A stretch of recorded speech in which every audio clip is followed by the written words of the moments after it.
که ملګرو کې مو دا ونښې ولیدې انډیوالي ورسره پرېږدئ. سلامونه او احترامات مې قبول کړئ دوستانو. امید دی چې ټول به روغ جوړ یاستئ. دوستانو نن در سره په دې ویډیو کې هغه ونښې شریکوم که ستاسو کوم ملګری ولري نو باید تاسو ورسره انډیوالي پرېږدئ. د یوې علمي څېړنې پر بنسټ یوازې هغه 50 سلنه کسان چې د ملګرتیا لپاره مو ټاکلي دي واقعا دوستان مو دي. ډیری کسان چې له موږ سره خپل وخت تېروي یا له موږ څخه د ګټې اخیستنې په موخه دا کار ترسره کوي او یا داسې تصور کوي چې هر څومره ډیر ملګري او دوستان ولري نو د دوی لپاره غوره او ښه خبره ده. خو باید پوه شئ چې ځینې اړیکې په ظاهره دوستانه او د وخت په تېرېدو سره پکې بدلون رامنځته کیږي چې باید ډیر پام ورته وکړئ. له هرې توضیح وړاندې باید ووایم چې حتی د واقعي او رښتینو دوستانو ترمنځ هم ښایي د نظر اختلاف او ناسم پوهاوی رامنځته شي او دا چاره په بشپړه توګه عادي ده. خو که چیرې پام مو شو چې د یوې بدې پیښې او خواشینۍ له امله چې اړیکه مو له بریده زیاته خرابه شوې ده او په هیڅ وجه د هوساینې او ارامتیا احساس نه لرئ نو ښایي وخت یې را رسېدلی وي چې دې اړیکې ته د پای ټکی کیږدئ. د دې لپاره چې له دې موضوع څخه سم درک ولرئ موږ د دې ویډیو په دوام تاسو ته د یوې ناسمې ملګرتیا او دوستۍ ونښې رايوځای کړي دي.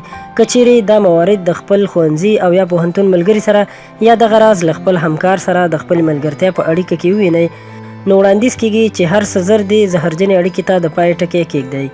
نو دوستانو ویډیو تر پایه وګورئ او که زموږ چینل کې نوي یاستئ نو مهرباني وکړئ زموږ چینل در سره هم سبسکرایب کړئ. اول تل د خپلو ستونزو په اړه غږیږي خو ستاسو د ستونزو د اورېدو لپاره وخت او حوصله نه لري. دا افراد تر ډیره له تاسو څخه د غوږ په توګه د غوسې، هرسونو او ستونزو د اورېدو لپاره کار اخلي او خبرې چې پای ته ورسېدې نور نو تاسو ورته ارزښت نه لرئ. کله چې تاسو کومه ستونزه ولرئ او غواړئ له هغه سره یې شریکه کړئ او یا ترې مشوره او لارښوونه وغواړئ د ځان په بوخت ښودلو او یا موبایل ته د ځواب ورکولو په بانې سره ستاسو د خبرو له اورېدو څخه ډډه کوي. پرته له شکه هغه کس چې ستاسو د ستونزو د اورېدو حوصله نه لري نو د ستاسو له مینې او محبت څخه د ګټې اخیستنې وړتیا به هم ونه لري. له خپل ژوند څخه دا ډول افراد لرې کړئ. دویم، په تاسو باندې نیوکه کوي خو خپله د نیوکې اورېدو زغم نه لري. رښتینولي او سمه نیوکه په ژوند کې ډېر مهم او اړین څیزونه دي خو زهرجن افراد او نارښتیني ملګري هڅه کوي ستاسو په څېره او کارونو باندې په ملنډو وهلو سره په تاسو باندې نیوکه وکړي. د دې افرادو اصلي موخه سمون نه دی بلکې تر ډیره شخصي نیوکه ده. که چیرې همدغسې کار دوی سره وکړئ نو دفاعي حالت غوره کوي او له ځانه سخت او توند غبرګون ښکاره کوي.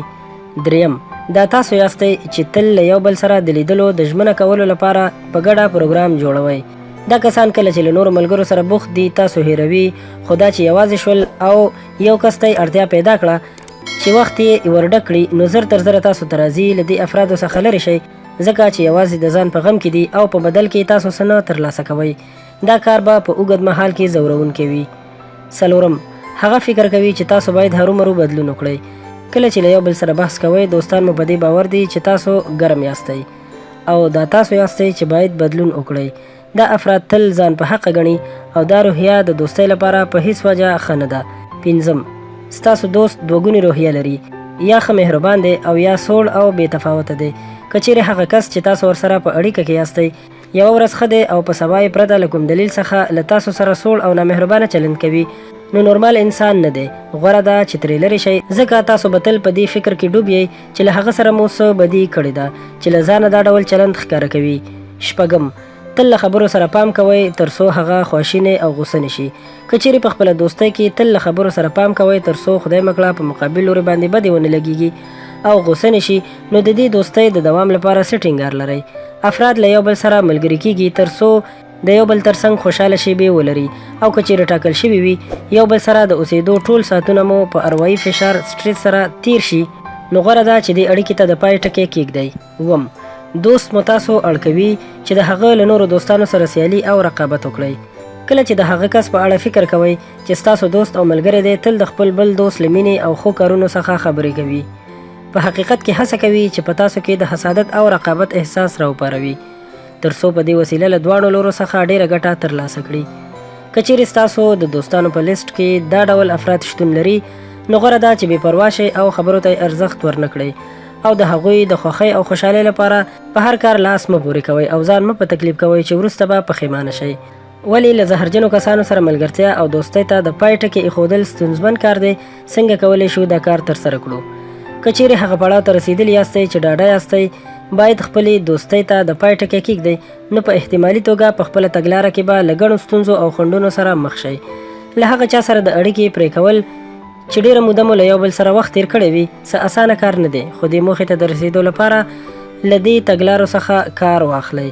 نو دوستانو دا هغه معلومات چې تاسو ته مو راټول کړي په دې هیله چې ستاسو لپاره به ګټور تمام شوي وي او تاسو به ترې ګټه اخیستې وي. له نورو همدغسې په زړه پورې او ښایسته ویډیوګانو لپاره در سره زموږ چینل سبسکرایب کړئ، ورسره خوا کې د بیل نشان هم ووهئ چې زموږ د هرې نوې راتلونکې ویډیو سره تاسو ته خبر درکړل شي او تاسو ترې خوند او ګټه واخلئ. تر بلې ویډیو درنه اجازت غواړم. د الله په امان.